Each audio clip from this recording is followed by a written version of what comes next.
This program contains graphic violence and sexual situations. Viewer discretion is advised. No! Dozens of missing young women. We've got an individual who's targeting a particular victim type. A sorority house of horrors.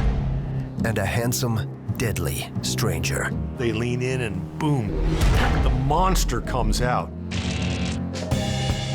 A plot of a Hollywood movie? This is a terrifying, true story. He's the guy next door, and he's also one of the world's most notorious serial killers. The actual events behind the deceptive serial killer Buffalo Bill in the award-winning movie The Silence of the Lambs.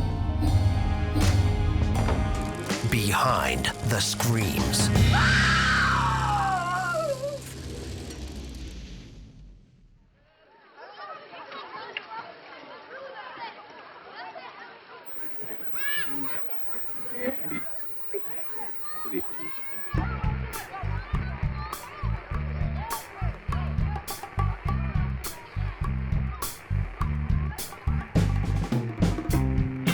It's the summer of 1974.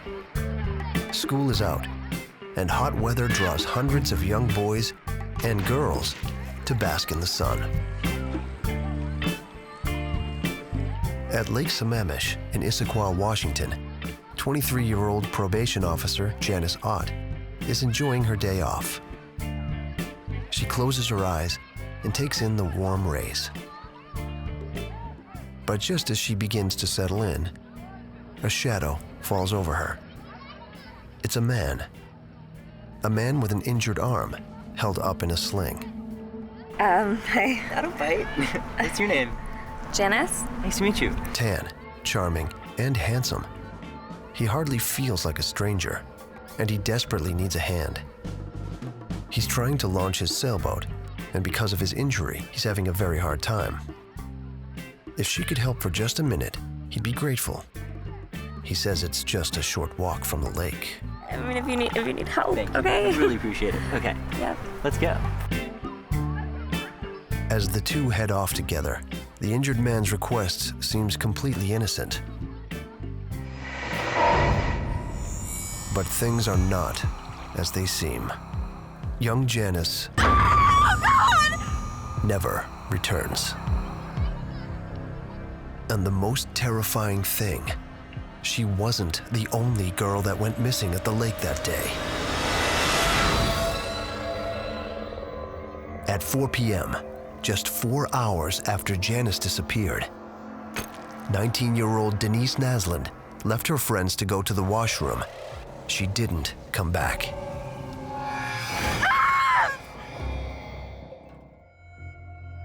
Friends of the girls report not one, but 2 missing persons in the same location in less than 24 hours.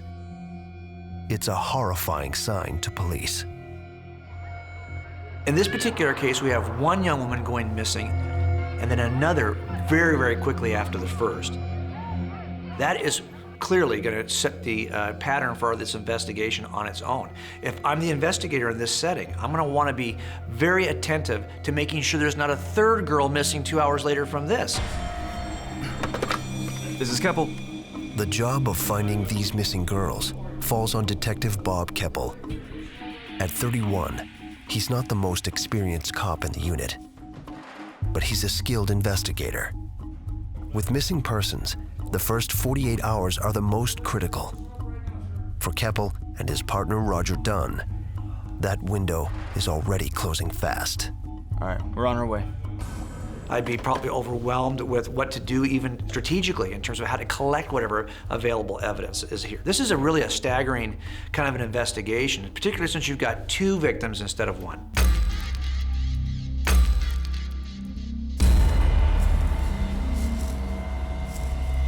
Detective Keppel organizes a search party.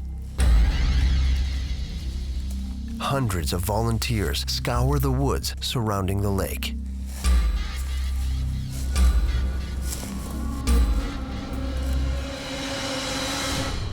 In a missing person case like this, the smallest thing you think you might even pass right by could be of critical importance, because you don't know what's critically important. You don't know what belongs to her, what doesn't belong to her. If you find a shoelace, if you find a shoe print, you got to make sure you either attach it to her or know it's hers or know it's not hers. So you end up collecting dozens and dozens and hundreds of pieces of small, seemingly unrelated pieces of evidence, hoping that some small percentage will actually be related to this crime. Found something! 50 yards from the lake, a volunteer finds a bathing suit. It looks similar to Janice's, but it's not a match. And while over the next few days, volunteers recovered dozens of earrings and countless bathing suits from in and around Lake Sammamish, none of these things belong to either Janice Ott or Denise Naslund. Detective Keppel knows another girl could go missing at any moment. He issues a press statement, urgently requesting Sunday's lakegoers to turn in any pictures taken at or near where the girls were last seen. What they're hoping is that people at the lake were taking pictures of their family, of the location, and somehow in the background, they captured photographs of the girls. So you can't identify all these people that were there. All you can make is a general plea for anybody who took photographs, please contact us so that we can review it. They may find actually the women in the background with somebody that they can describe. They also ask any witnesses to come forward and make a statement. With some 40,000 people at the lake that day, someone might have seen something that can help police. In a case like this, if you can't find physical evidence, things left at the crime scene that hopefully will identify the direction the victim went in or come back to matching the suspect in some way, you're going to turn to non-physical evidence, like the statements of eyewitnesses that can tell you something about what they saw. Sometimes that kind of evidence, descriptions of what the suspect looked like, what the suspect did, what the suspect drove, can be the best form of evidence possible. 2 more days pass, and police collect hundreds of photos. But the missing girls don't appear to be in any of them. Cap, I got nothing. With no physical or circumstantial evidence, the investigation stalls. The pressure on Detective Keppel is enormous. When you work a missing persons case like this, there's a family on the other side of the equation that is very emotionally involved, very emotionally engaged, are panicked. They're trusting you as the kind of savior of the case. You're going to hopefully bring their loved one back to them, and that's a very emotionally charged environment in which to work. Detective Keppel.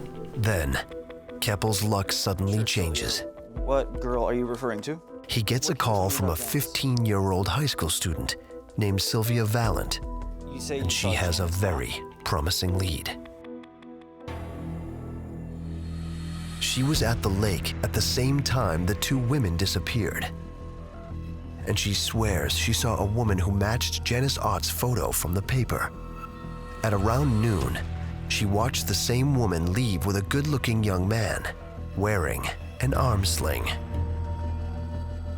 Then, Valent reveals a new piece of evidence. We got a name. She overheard the man calling himself Ted. It could be a critical clue, or a fake alias meant to throw investigators off course. Would the suspect use his real name, or is this name something he's just invented for the purpose of this crime? So investigators have to be very careful not to accept on face value that this is actually the name of the suspect. With the elusive suspect still at large, more witnesses come forward, all women, claiming they too were approached by a handsome stranger who called himself Ted. One of them even remembers the make and model of his car, a Volkswagen Bug. They've got now a description of a vehicle. The problem is there aren't any databases of those kinds of vehicles. You're basically having to go to the Department of Motor Vehicles and probably hand search written records. And that's going to be incredibly time consuming. So even though they have some information, it's not enough to really help them focus on any one individual. Done. Check this out. All right. So Armed with the suspect's first name and a description of his vehicle, Keppel compares witness accounts with sightings of Ott and Naslund. A disturbing picture emerges. That's our guy. Right.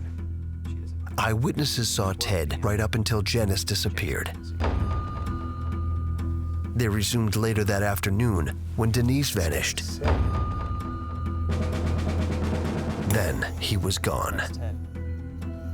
A handsome young man, going by the name of Ted, who wears his arm in a sling and drives a Volkswagen Bug, is now the main suspect in Issaquah's biggest missing persons case ever. But who is he?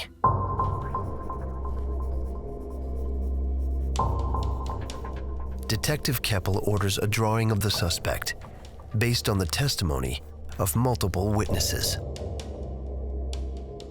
The sketch, the name Ted, and the make and model of the car are released to the public. Keppel and Dunn are hopeful someone knows who this man is. But the public's response is more than they bargained for. Within days, Keppel and his partner are bombarded with Ted sightings, up to 200 per day. In a matter of weeks, they have thousands of possible suspects. Clearly, the suspect looks just like any guy next door. When you are developing potential suspect profiles, what they look like, what they drive, sometimes there's no way to narrow down your potential suspect pool. And that's the problem that the police were faced with here. They ended up with about 2,400 potential suspects. That's really overwhelming. You can't work with that many suspects. You have to find a way to narrow that pool down. As the list continues to grow, the investigation seems like it could be another frustrating cold case. Then, a month later, out of nowhere, Keppel gets a huge break. In the woods near Lake Sammamish, a lone hunter is out looking for game when he hears a familiar bird call. Stepping off the trail, he creeps through the brush, but instead of game, what he finds is unimaginable horror. Human skeletal remains. He immediately notifies police.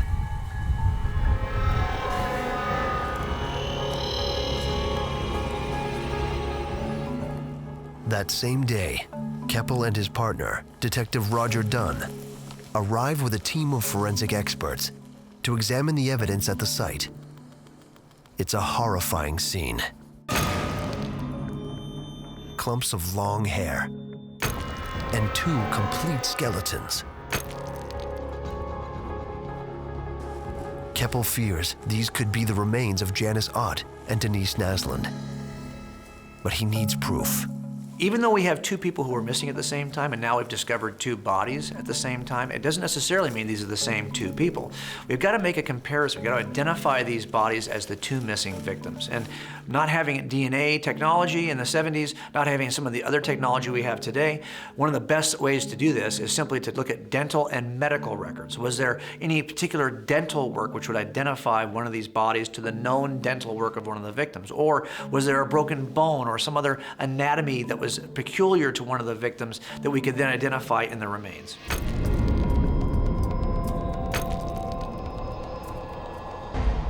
Within days, comparing a skull and separate lower jaw recovered from the scene with dental records for the two missing women, the coroner confirms the worst. These are, in fact, the remains of Janice Ott and Denise Naslund. The families of the victims and the entire community are devastated. Having two victims at one location should tell you that you've got an offender who's using this particular location as a dumping ground. We're not dealing with just happening by random. This is happening because it's purposeful. The offender's dumping them here. Keppel reviews the autopsy reports. The one cranium recovered at the scene was bludgeoned. It indicates the killer uses a blunt object, like a pipe or a crowbar, to incapacitate his victims. And once they're knocked out, he can do any evil thing he desires. This man has had a great success incapacitating his victims quickly, and that's what he wants to do. You can't scream if you're unconscious. And there's another gruesome discovery. This femur belongs to a young female, but it belongs to neither Janice nor Denise. There's a third, unidentified victim buried at the site. And it's also female.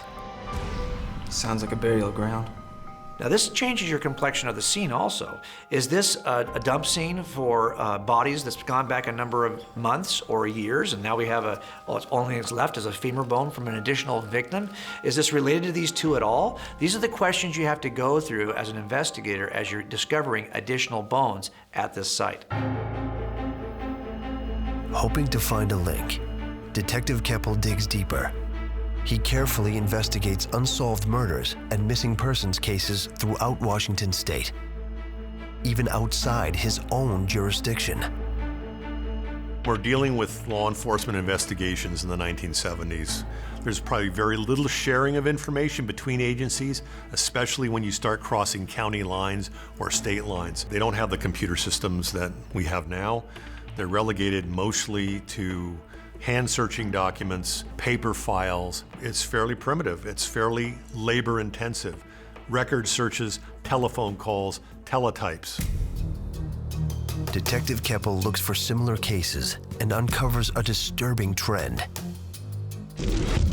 Over the past year, in other parts of Washington state and Oregon, young college girls close in age to Janice Ott and Denise Naslund, have been disappearing. On average, 1 every month, 8 since February. The frequency of these kinds of cases at this period of time was alarming. The description of all the missing women was very similar. The frequency in which they were taken was very similar. You might expect a missing person here, a missing person there occasionally, but to see this many in a repeated pattern of similar description, clearly it's a series, and it changes the way you work a case like this.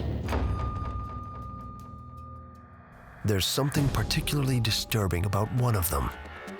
19-year-old Susan Rancourt. While walking alone near campus, she vanished. No witnesses, no body, no evidence.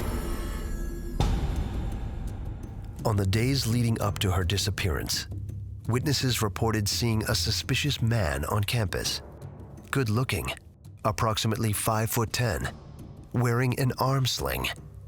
And then, the most startling similarity. This mystery man asked several young women to help him carry books to his VW Bug. If this is the same man witnesses saw at Lake Sammamish on the day Janice Ott and Denise Naslund disappeared, there's a serial killer on the loose, targeting young, college-age women. The question is, where will he strike next?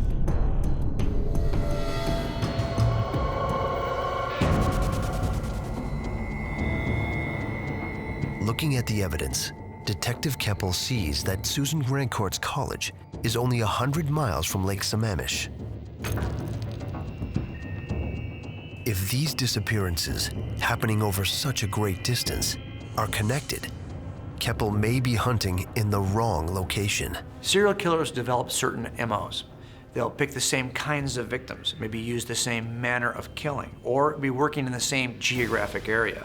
If I think I'm getting overexposed as a serial killer, or that I'm exposing myself to being more likely to be caught, I'm gonna change one of those three things to make the next crime not appear to be too directly connected to my past crimes. If I'm not gonna change my MO on how I kill somebody, or the kind of victim I'm gonna select, I'm gonna change geography.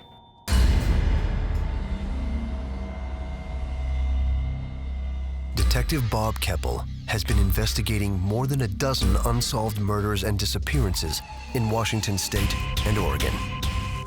The killer is still on the loose, but his wave of terror seems to have stopped. What Keppel doesn't realize, hundreds of miles away in Murray, Utah, the terror has just begun again. I walked out to my car and I saw this man. An 18-year-old girl named Carol DaRonch has entered a local police station with a terrifying story to tell. Ma'am, sorry to interrupt you. Your car... Just hours before, she's in a parking lot when a man approaches her. I'm Officer Roseland. He says his name is Officer Roseland. 2 hours ago. He tells her he witnessed someone attempting to break into her car. We're gonna do a little bit of paperwork. We'll get it all cleared up. He needs to drive her to the station to file a report. Don't worry, I think we have everything under control. DaRonch agrees to go with him. I know. His car, a VW Bug, doesn't look anything like a police car. We're just 10 minutes away. But she thinks he must be working undercover. This guy's approaching people posing as a police officer, and that can be very effective for some people who give a lot of authority to police officers. What are you doing? The police station is back that way. We're going... But DaRonch quickly realizes this man is not a police officer. Get off! Get the hell off me! No. Get off! The man strikes her with a crowbar. But she won't give in. She barely escapes the horrifying ordeal. He put the handcuffs on and we were just hitting and fighting in the car. The officer tells her the perpetrator was an imposter. The handcuffs don't belong to the Murray Police Department. And there is no Officer Roseland. Carol DaRonch is lucky to be alive. She fought back, she got out of the vehicle, and she ran. Now, there is a living victim out there that can identify him, identify the vehicle, and has left trace evidence, physical trace evidence, in that vehicle. So, oftentimes when the offenders, even when they try to clean these cars, they always miss something. So this becomes a big problem for the offender. He's actually lost control in this case. What that often does for the offenders is causes them to change their MO. They recognize, oh, I've got a problem I didn't have before. Now, how do I fix that for the next time? Because there will be a next time. With each victim and each instance, they learn how to become a better killer through their MO. Their MO is what makes them successful at committing the crime. If this offender lost control of Carol DaRonch, the next time he acts out against someone, he's going to know this, and he is going to try to fix what went wrong the last time. More control, more violence, a more remote location. It'll be different. Hoping to take advantage of a lucky eyewitness, the officer brings in a sketch artist. Her attacker was about 5'10", handsome, with a medium build and brown hair. What Utah police don't know, this description precisely matches the suspect police are searching for in Washington. Back in the 70s, if you have a series of crimes that are occurring in Washington state, and then you have a series of crimes that are occurring in Utah, there's no reason for those investigators to be talking to one another. They don't have any knowledge of each other's crimes. We're not talking about 24/7 news networks that are putting this information out. They don't have computer networks that are linked in. There's no databases that are checking missing persons. So just because there's a set of women missing in Washington state, any women that go missing in Utah, there's absolutely no reason for investigators to be talking to investigators in Washington. Back in Washington state, detectives Bob Keppel and Roger Dunn continue their investigation of unsolved murders and missing persons cases in the area. They look like they could be sisters. when they notice a troubling pattern. More than a dozen of the women look alike. They're all young, attractive, and Caucasian. And many share another remarkable similarity: their hairstyle. We know that serial offenders tend to have a particular victim type that they're looking for. So when Keppel and Dunn start to look at these women that are disappearing, they notice that they all have long hair, dark hair, it's parted in the middle, and the women look very similar.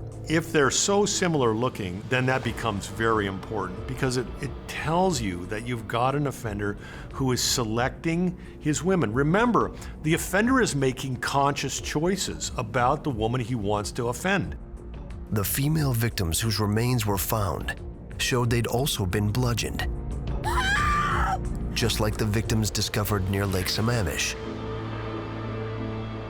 The pattern is now unmistakable. Then you start wondering, well, gosh, I've got some missings where I don't have bodies that may or may not even be related. Are all these missings part of this? It really does give you a sense that this is something, a tip of an iceberg. Something a lot bigger is right below the surface. Keppel is convinced. It's the same killer.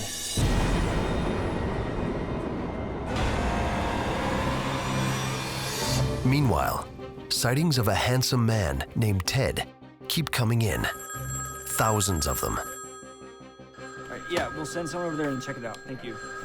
It's virtually impossible to follow up on every lead. Okay, fine. Thank you. Trying to narrow down the list, Detective Keppel does what none of his colleagues have ever done before. He turns to something completely new in police work: Check this out. the computer. A few of these numbers do match up. Keppel is really an innovator here. He recognizes he's got a tremendous amount of data, and he's not sure how to put it all together. Vehicles, descriptions, locations. So he wants to utilize a computer to run similarities in databases, find the needle in the haystack. And this is really a novel approach, and it's something that ends up being very useful. Credit card matches with that. Keppel cross-references key pieces of information to try and place a specific suspect near the crime scenes on the days of the murders and disappearances. Classmates of former victims and missing persons, registered owners of VW Bugs, guests of certain hotels. Detectives make over 30 lists.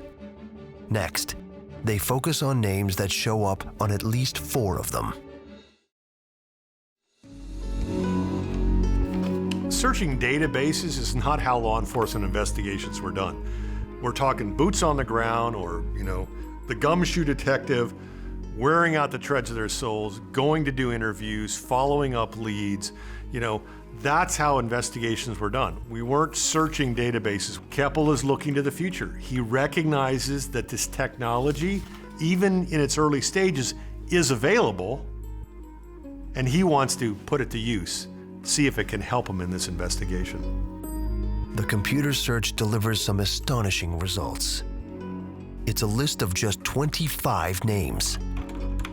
It's still a big number. But now, Detective Keppel is closing in. Then he gets word of another gruesome discovery.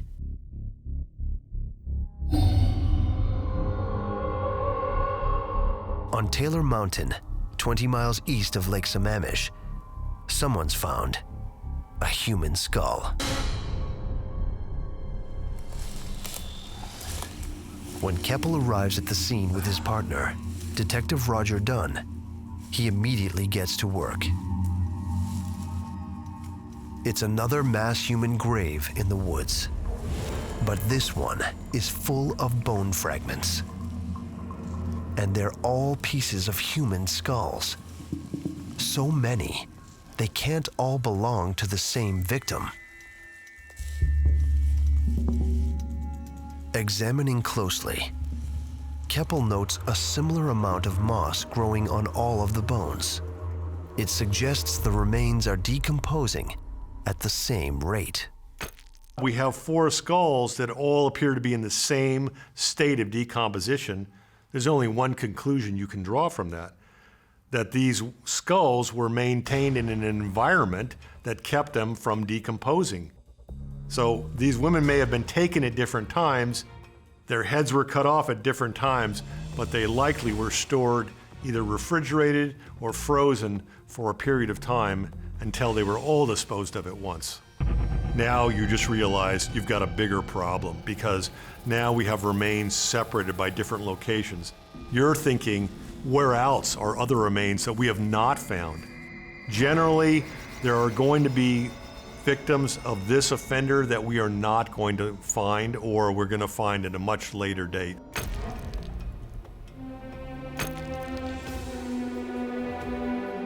Forensic experts determined that 3 of the victims are missing college students. One of them is Susan Rancourt, the college girl authorities believe was abducted by the man in the arm sling named Ted. Detective Keppel is now convinced the Lake Sammamish killer has murdered at least 7 women, and he'll kill again and again if he isn't stopped. Having that weight of realizing that you've got a serial killer out there is a tremendous amount of weight. You feel responsible for solving this case because you don't want another woman to go missing, to die at the hands of this individual. And you know it's going to happen unless you get him identified. Hundreds of miles away in West Valley City, Utah, after a high-speed pursuit, Sergeant Bob Hayward has pulled over a man he thinks may have been planning to rob a home in his neighborhood. May I see your license and registration, please? The driver's name is Theodore Ted Bundy. Bundy claims he lost his way coming home from the movies. Towering Inferno with some friends, so it was fun. Officer Hayward doesn't buy it. He knows the movie Towering Inferno isn't playing anywhere in the area. The man is lying. But why? Sir, could I ask you to get out of the car? It's up against the car. All right, hands behind your back.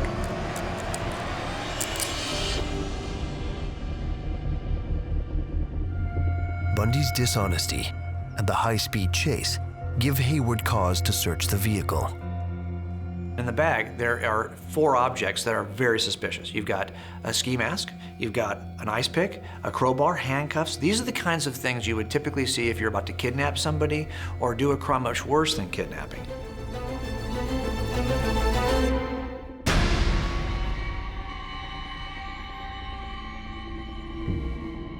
Theodore Bundy is brought into custody and charged with possession of burglary tools. He's put together what we in law enforcement call a murder kit, so that he has all of the tools that he needs to carry out this. What average citizen is carrying a kit like that? Nobody carries it unless there's somebody bent on the destruction of another individual. You take that information with all of the other circumstantial information, becomes a very powerful case. But he's suspected of much more than burglary. He matches the description of a man who recently impersonated an officer and attempted to kidnap 18-year-old Carol DaRonch.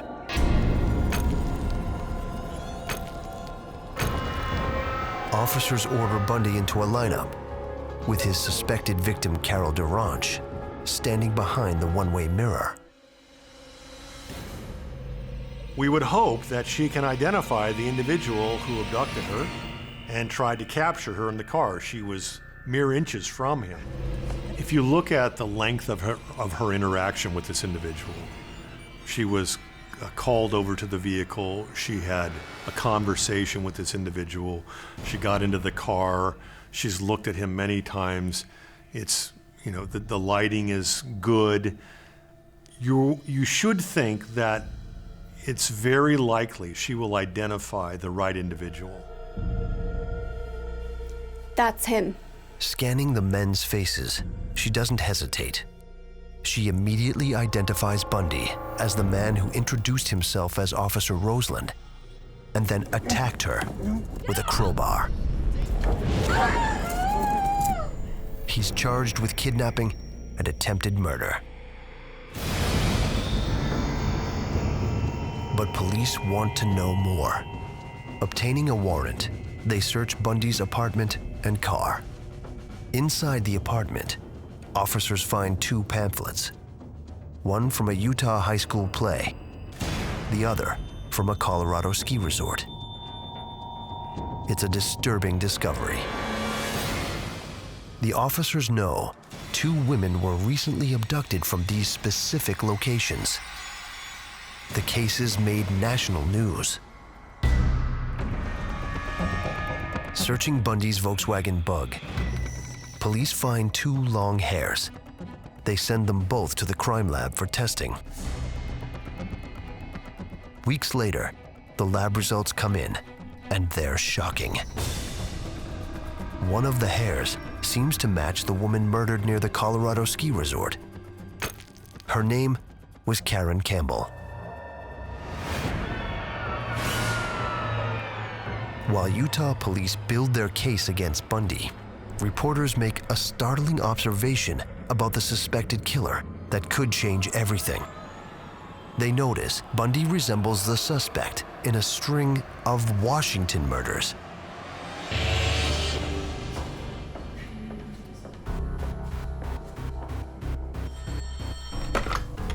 Keppel. Utah police immediately contact the Washington authorities and Detective Bob Keppel. Detective Keppel hears the name Theodore Bundy and alarm bells go off. The name Bundy is on his list of 25 potential suspects. It's a euphoric feeling to recognize that all of these hundreds and hundreds of hours that you've spent searching for this potential suspect is coming to fruition. When you're talking about disparate geographic areas and you have an individual like Ted Bundy, you can say, and I can tie Ted here. I can tie Ted to Utah. I can tie Ted into Washington. He is high on the radar in all of these locations at those times. It's an incredible feeling because you know you're getting the right guy.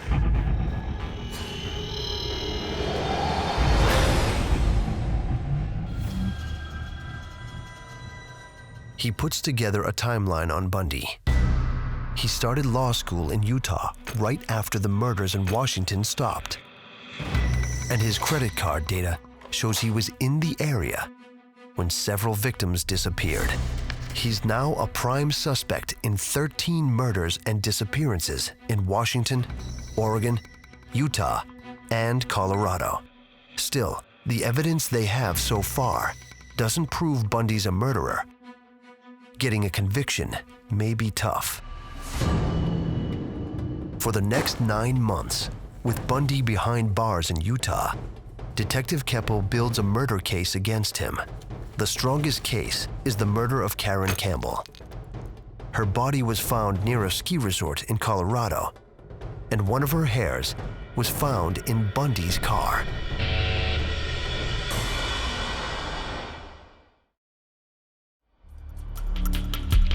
Authorities move Bundy to a jail in Glenwood Springs, Colorado, to await trial.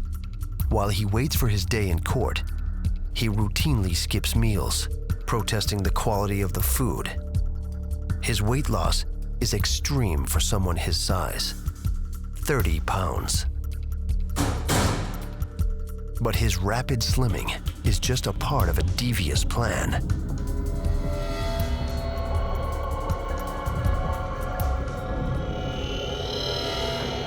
On New Year's Eve, 1977, the unthinkable happens. Climbing through a tiny hole he cut in the ceiling of his cell, Bundy escapes.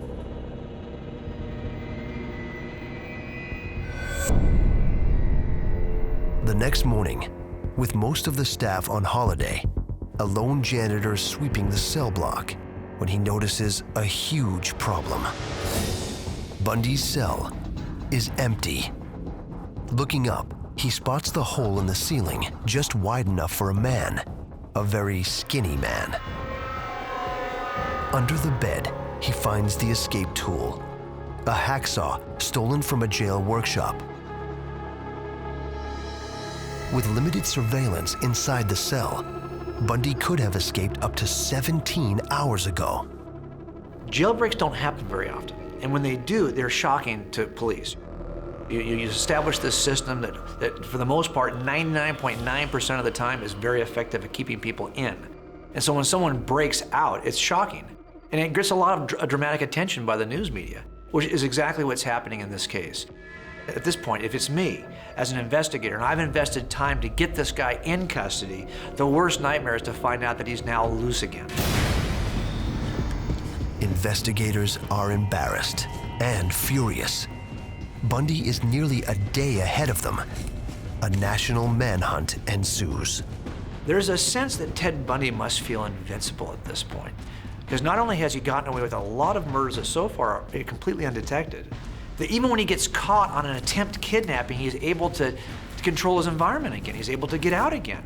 I can only imagine that as he's out from this particular arrest and he's out free again, that he's got a sense that no matter what comes in front of me, I can handle it. I can either get around it, talk my way out of it, or eventually escape from it. Authorities issue new photos and a description to press offices and police departments around the country. It's very important for Ted to stay sort of undercover, out of sight, not get himself identified by other people. But Ted had this very interesting sort of chameleon-like ability.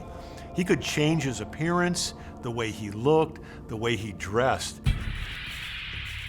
A week goes by, then 2. There's no sign of Bundy.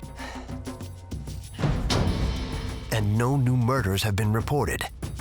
Investigators have no idea where he is or what he's up to. He needed to stay sort of undercover, stay out of the spotlight, but he still had his compulsions. He still had this drive, this need to take out these women. Tallahassee, Florida, thousands of miles from Colorado. The sorority girls at Florida State University's Chi Omega chapter settle in for the night. Have you heard from Kyle? With a busy week ahead, sisters Lisa Levy and Margaret Bowman are ready to get some rest.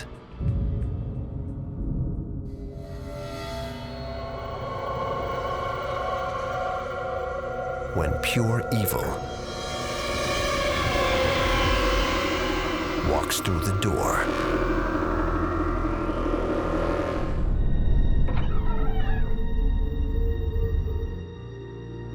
In the darkness, he slips quietly into a bedroom. Looks down at his helpless victim and strikes.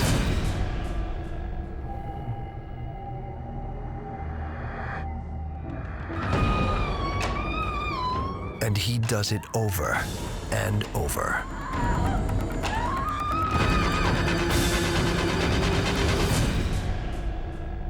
It's a massacre.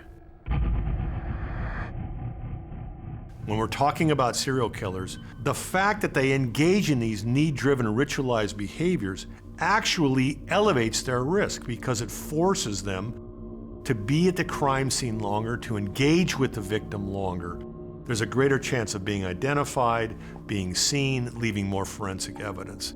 Despite that elevated risk, they need to engage in those behaviors.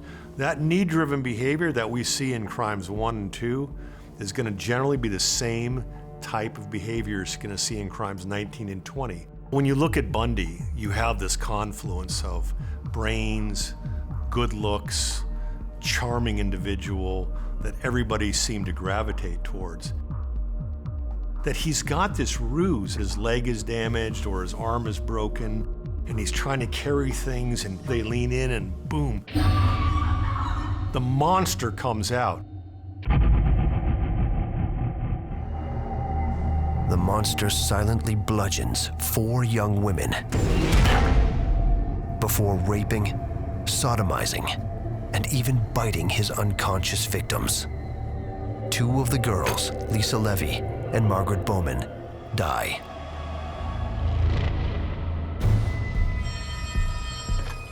Keppel. Back in Washington State, Detective Keppel gets a call from the Florida police. Rape, blunt force trauma, young women. It seems like the work of the same serial killer he's been chasing.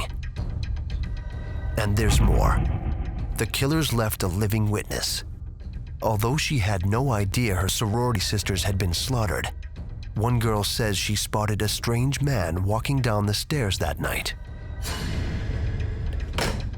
And from her description, Keppel's certain it has to be Ted Bundy. He's breaking into buildings to attack his victim. It's very, very risky. And so you have a sense almost that he's becoming reckless again, like he senses the end is near as he's on the run for his earlier crimes.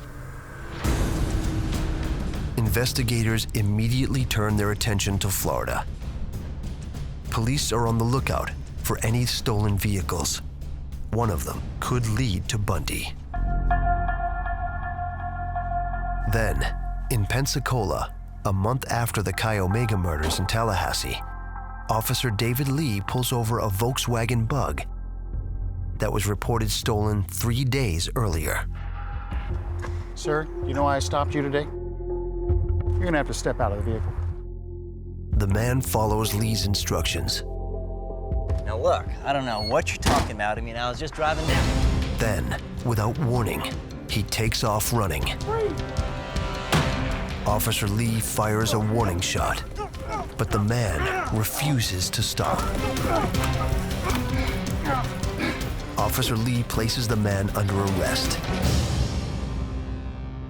And when he discovers who he is, he's stunned. He's just captured one of the nation's top fugitives, Ted Bundy.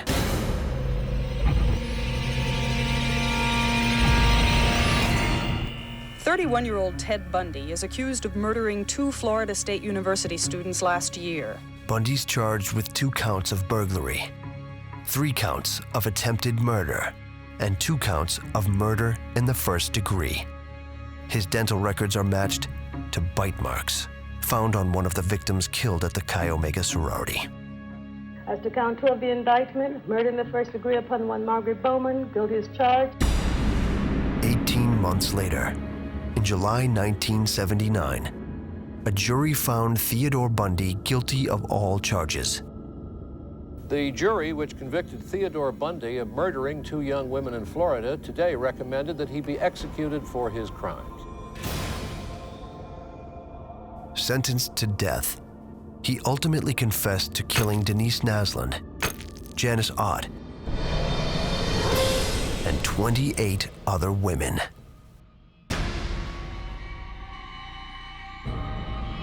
One of the things Ted tells the detectives that are interviewing him is, "I'm the coldest son of a bitch you'll ever meet." And that, I think, is absolutely true. I think Ted was a very evil individual. All the murders he committed, the lives he took, the families he destroyed, there was nothing redeeming about Ted.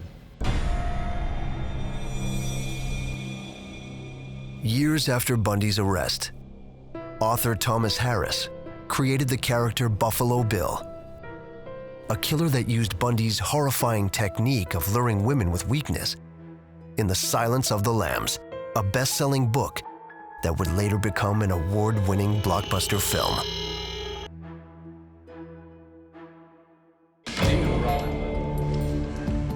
But the real killer is more terrifying than anything print or screen could ever portray.